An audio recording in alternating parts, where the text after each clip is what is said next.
சரி நான் சொல்லிட்டேன் அவங்கள்ட்ட படிங்க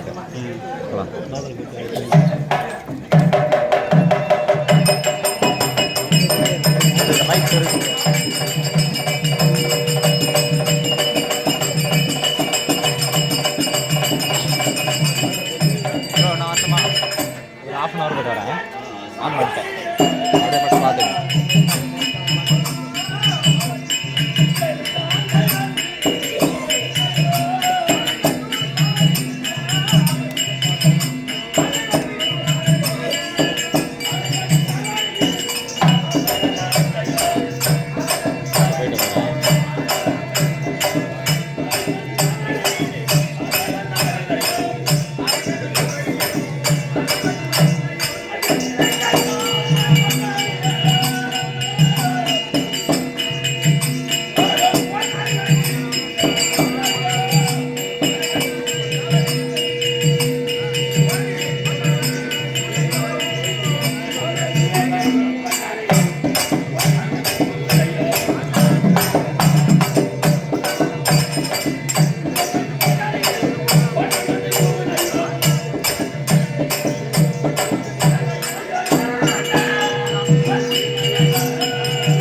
தேர்ப்படை காலால் படைகள் இப்படி படைகள் சேனைகள் இருந்தும் அதோ தெரிகின்றது பாத்தியா யானைகள் கட்டி வைக்கின்றன கொட்டடியிலே ஒரு யானையும் கிடையாது குருச்சேத்திரம் சென்ற யானை ஒன்றுமே திரும்பவில்லை அந்த இடத்திலே அதோ பாரு குதிரை கட்டும் கொட்டடியே ஓட்டான்கள் தான் அதிகமாக இருக்கின்றது அந்த யானை இருக்கும் இடங்களிலே அதோ ஆந்தைகள் தான் உலாவிக் கொண்டிருக்கிறது சஞ்சயா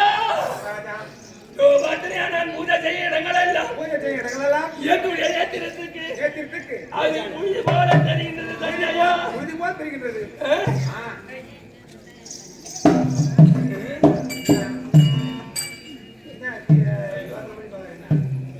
கவினாட்சி வரம்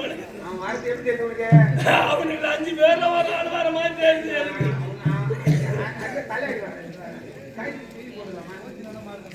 ஐயா பட்டான் பாருங்க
என்னுடைய மனதிற்கும் என்னுடைய நேத்திரத்திற்கும் அந்த பாண்டவர்கள் என்னை தேடி வருவது போல் தெரிகின்றது. ஆகையாலே எப்பொழுது எந்த பக்கத்திலேயே அந்த தடி பையன் என்னை எப்ப எதிர்பார்த்துக்கணும்.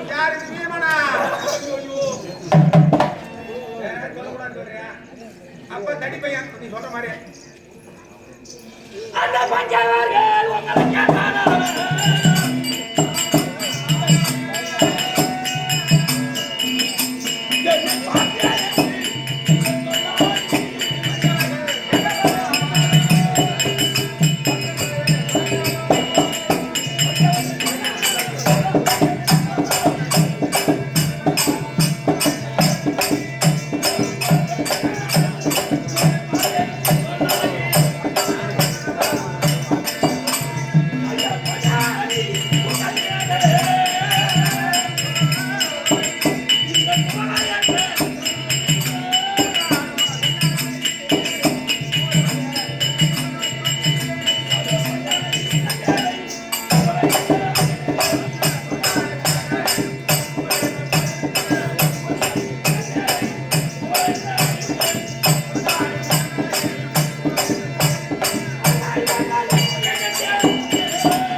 எங்களுக்கு ஒரு 5 ஏக்கர் நல்லா இருந்தது.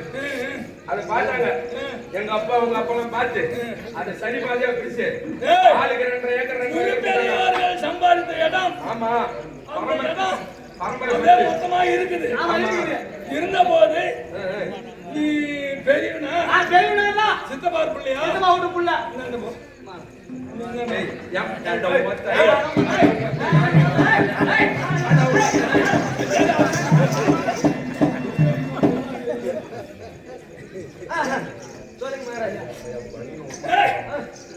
இவன் பெரியப்பா பிள்ளையா சின்னவன். இப்போ நிலத்தை அது பொதுவா அப்படியே இருக்குது. சரி பெருங்கு சம்பாதிச்ச இடம். அதனால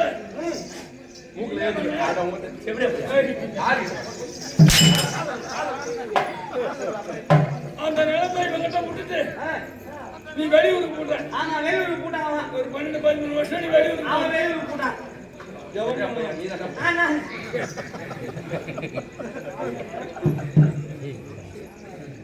போயிட்டேன். போன உடனே அந்த நிலத்தை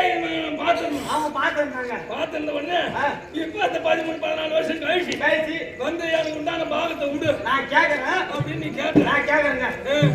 அவன் என்னன்றான், அந்த தேவடியா போய் கொடுக்க மாட்டாங்க.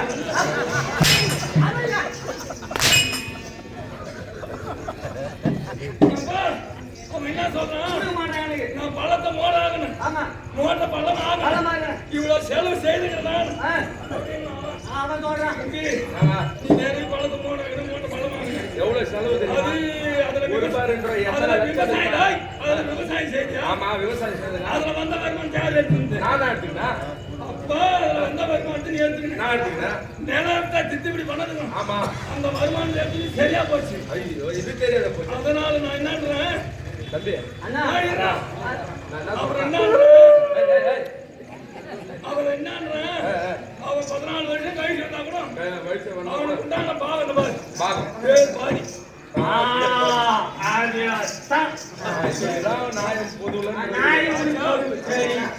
சண்டை வராது. இதுல ஒரு காணிக்கல்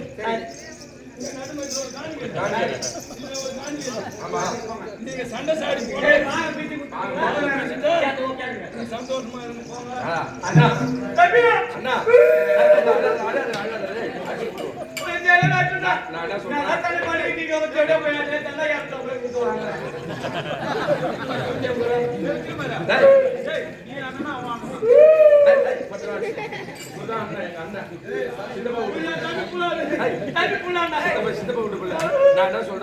நீ 14 வருஷம் இல்ல 20 வருஷம் கழிச்சு வந்தாலும் எனக்கு இந்த ஏக்கரை நான் சம்பாதிச்சு நான் எடுத்துக்கிட்டேன் 5 ஏக்கர் நீ எடுத்துக்கிட்டேன் ஒட்டுமையா போனா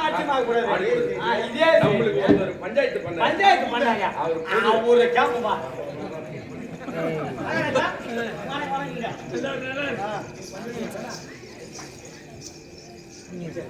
சொல்லு மகாராஜா எங்களுக்கு நீங்க பஞ்சாயத்து பண்ணீங்க பஞ்சாயத்து பண்ணி பாகம் நிறுத்து நீங்க சரி பஞ்சாயத்து நாணிகள் எல்லாம் போட்டீங்க நீங்க யாரு நானு பாண்டவர் எனக்கு பங்காளி நீங்க கௌரவர்கள் அவன் சித்தப்பா புள்ள நான் பெரியப்பா புள்ள அவன் சித்தப்பா புள்ள இருந்தாலும் பெரியவன் தருமா ஆமா நான் சின்ன ஆளு நீங்க சின்ன ஆளு அது இருந்தாலும் அவங்க 13 வருஷம் காட்டுக்கு போனாங்க போயிட்டு வந்தாங்க அவங்க நாட்டை கேக்குறாங்களே எங்களுக்கு பாகம் போட்டு காணிக்கல் நட்டு எல்லாத்தையும் பிரிச்சு சொன்னீங்களே பங்காளி ஆண்டவருக்கு சேரக்கூடிய நாட்டை நீ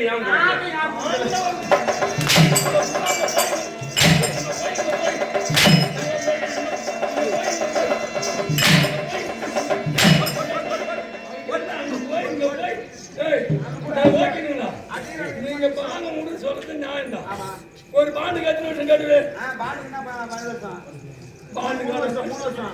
பத்திரத்துக்கு 12 வருஷம் கெடு இவன் அந்த பத்திரத்துல தரும கையெழுத்து போட்டாங்க போட்ட உடனே மாமா என்ன பண்ணாரு 12 வருஷம் தேவை எனக்காக 1 வருஷம் போகணும் 13 இந்த தருவாங்க இவன் அப்ப என்ன கேட்கணும் தமிழ் யோகனா நான் செப்பாட்டுல கையெழுத்து போட்டு 12 வருஷம் போட்டு நீ 1 வருஷம் மேல் கொண்டு சொல்றீங்க அந்த பத்திரத்துக்கு கெடு தவிடாதா இந்த யோகி என்று கேட்டு அது போக இவன் 17 வந்து என்ன நாடு கேட்டு இவன் 14 வருஷம் 12 வருஷம் போச்சா 13வது வருஷம் 1 வருஷம் கெடு தவறி போச்சா 14வது வருஷம் கைக்கு வந்தா அப்பா அந்த பத்திரத்துக்கு 2 வருஷம் கெடு தவறி போச்சு எப்படி கொடுப்பான் அது உயிர் இருக்கும் அது எப்படி யாராவது ஒரு பெரிய மனுஷன் இது நியாயம் நீ சொல்றது ஆனது பாக்கணும் அப்பா அந்த பத்திரத்துக்கு கெடு தவறி போனா 6,000 ரூபாய் ஒழிப்பா ஆள் கொடுப்பான் அது உயிர் கூட இல்லையா அது எப்படி கொடுப்போம் பெரிய மனுஷனா பேசுறாங்க கெடுவு தவறி போன பாண்டுக்கு உயிர் போன மாதிரி இல்லையா அது யார் கொடுப்பான் இப்படி இருக்க நான் தட்டியே தள்ளி தரகனி நோதி கொண்டே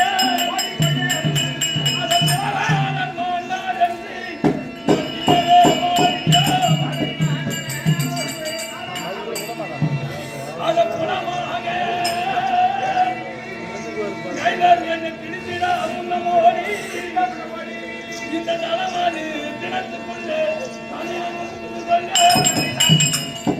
ஐயா இந்த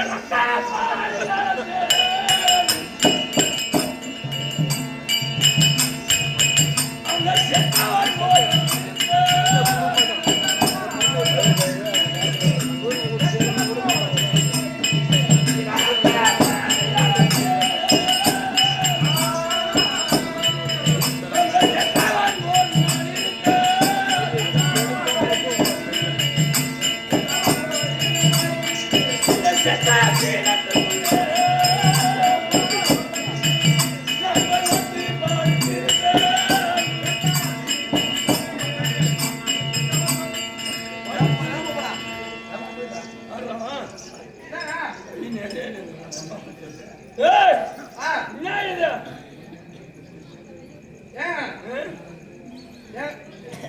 வீட்டுல எங்க ஆயா புத்தூர் கோலம்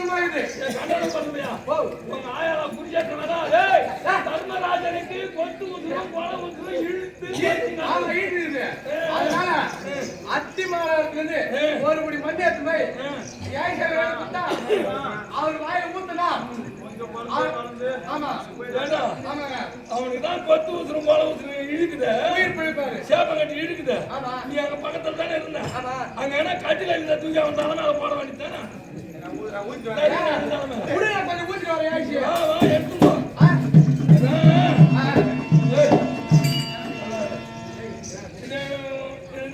வந்து இழுக்கணும் போதுதான் இந்த கண்ணுலாம் சொல்லிட்டு நிறையா நிற்கும் அப்ப அவங்க பேசுவாங்க அது நம்மளுக்கு என்னன்னு தெரியாது அவங்க இருந்த நினைப்புல பேசுறோம் சொல்றோம் அப்படின்னு நினைப்பாங்க நமக்கு அதை பேசிய எதுவுமே நமக்கு தெரியாது அந்த கண்ணு நிறைய உயிர் போவாது இழுத்துக்கு இருக்கும் இந்த பக்கத்துல இருக்கிற பொண்ணு அடிக்க சமாளித்துல அக்கா அந்த பெரிய பொண்ணு மேல தான் பாசம் அதிகம் அந்த பொண்ணு பேர் சொல்லிடுறா பால் ஊத்துனாங்க பெரிய பொண்ணு தொலைவில் இருக்குது அது வேற பேர் சொல்லிடுறா பால் ஊத்துனா தான் போகும் அவன் இல்லைன்னா இல்ல அந்த நடுப்பையன் மேலதான் இந்த ஆளுக்கு ஆசை அதிகம் அந்த நடுப்பையனை கூப்பிடுறான் ஒரு சொட்டு பால் ஊத்தணும் அவன் வந்து ஊத்துவான் அதுலயே போவாரு அது ஏன்னு கேளு இருந்தோம் எந்த நாழிகைக்கு அவன் பிறக்கிறானோ இரவுலி ஆகட்டும் பகல்ல ஆகட்டும் மணி என்னாகும் எந்த நிமிடமும் எந்த கிழமையும் எந்த கிழமையில பிறகுறானோ அந்த கிழமையில தான் அவனுக்கு இறப்பு அவன் எத்தனை மணிக்கு பிறகுறானோ அத்தனை மணிக்கு தான் அந்த உயிர் போகும் அது வந்து இந்த சேப்பம் கட்டி இழுப்பது இவங்க உட்காந்து சும்மா இருக்குது இல்ல அந்த பையன் மேல ஆசை இந்த பொண்ணு மேல ஆசை அவன் சொல்லி பால் ஊற்றி இவனு சொல்லி பால் ஊற்றுவோம் அந்த மணி பிரகாரம் வந்ததுன்னா அந்த ஆயுள் முடிந்து விடும் அந்த மணி வரணும் அவன் பிறந்த நேரம் அவன் பிறந்த கிழமை செவ்வாய்க்கிழமை பிறந்தானா ராத்திரி 10 மணிக்கு பிறந்தானா செவ்வாய்க்கிழமை இரவு 10 மணிக்கு கிடைச்சான் அந்த ஆயுள் முடியும் இதுதானே தவிர நம்ம பெணாத்தது ஒளியில அதை போல தர்மராஜாவுக்கு சேப்பம் கட்டி இழுக்குது இந்த மண்ணு மேலதான் ஆசை வேற எதுலயும் ஆசை இல்லை கங்கேட்டி மண்ணு அதெல்லாம் கை நிறைய அழியாந்துக்கிறான் அந்த மண்ணை போடு தர்மராஜனுக்கு சேப்பம் கட்டி தண்ணி கொடுக்கணும்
சரி அவன் தான் போராட முடிச்சு போ சரி தேவையில்லை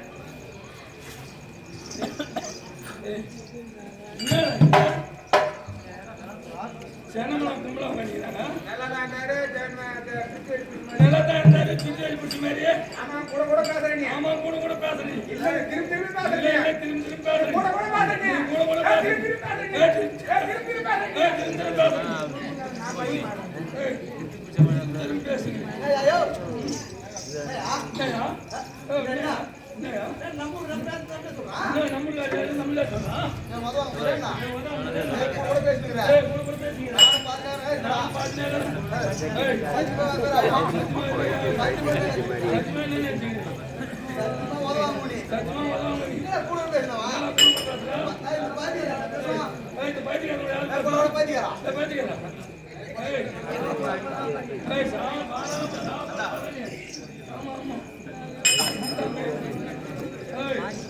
சத்தியமா கம்ப்ளீட்டா சத்தியமா சொல்ற சத்தியமா சத்தியமா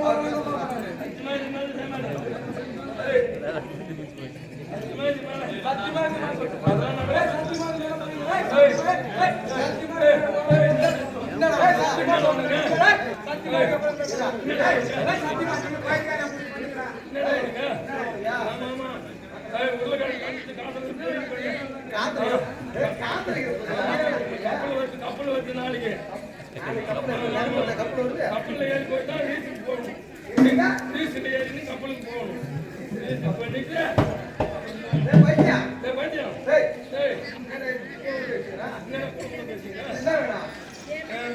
போடுங்க.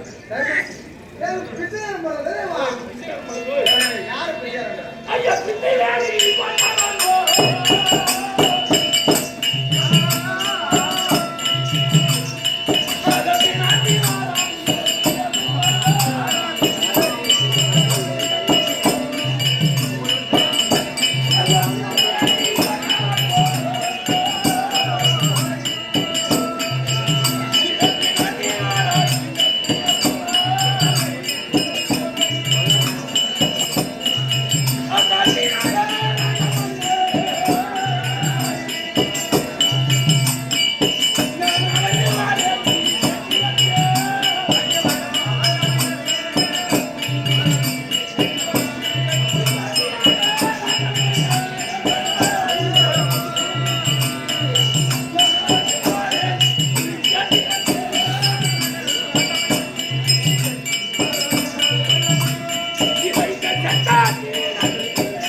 அப்புறம் ஆட்ட முடியாது ஒரு பையன்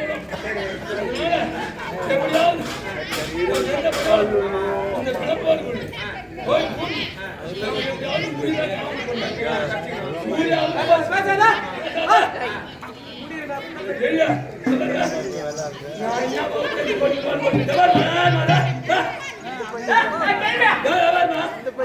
அந்த பஞ்சாயத்து நீங்க நடத்துங்க